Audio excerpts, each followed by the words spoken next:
I'm Brandon Rowe driving along the Gardner, and I'm sure you've noticed this month we've been experiencing yo-yoing temperatures. It's annoying for two reasons. Number one, you never know what to wear, and the other reason, as you can see, I'm bouncing around in the car right now, is the amount of potholes that are now on the road.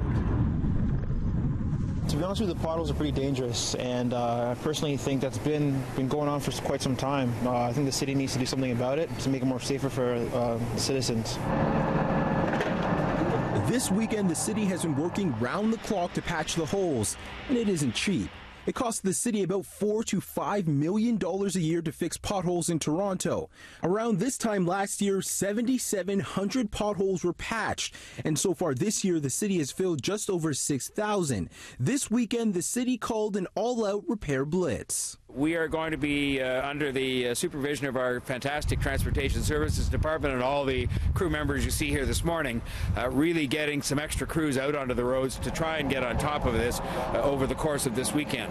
Normally we would have 25 crews out on the road, but this weekend we will have a total of 55 crews out on the road. So if you don't notice a pothole or don't go over it carefully, you may end up here.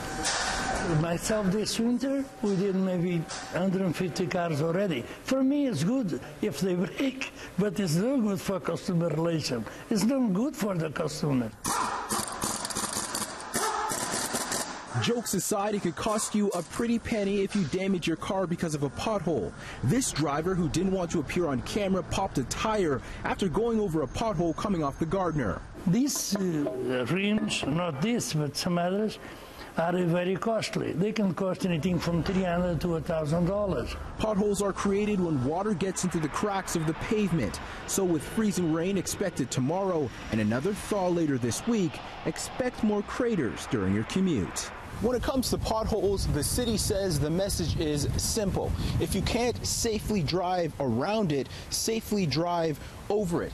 Make sure to call 311 to report any potholes that you see to the city. And if your car happens to get damaged because of a pothole, you may be able to make a claim against the city. To find out the criteria, head to the city's website. In Toronto, Brandon Rowe, City News.